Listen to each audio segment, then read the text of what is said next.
বাপের টাকায় ফুটানি, আটা ময়দার সাজনি, আর ছেলে চাও খানদানি। তুমি টিকটকের সুপারস্টার, হাজার হাজার ফলোয়ার, কেমন জানি ব্যবহার, বেল নাই যে আর তোমার।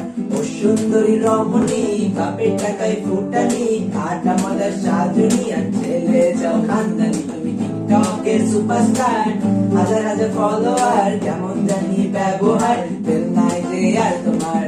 শেষ হলো মাথায় ভেঙে কাঁঠাল খাওয়ার দিন জানি, ফিল্টার চেহারাটা করেছো রঙিন তোমার। ভোলা ভালা চাহনিতে কাজ হবে না আর এবার, সময় হলো মুখের ওপর বলে দেওয়ার। সুন্দরী রমণী, বাপের টাকায় ফুটানি, আটা মজার সাজনি, আর ছেলে চাও খানদানি। তুমি টিকটকের সুপারস্টার।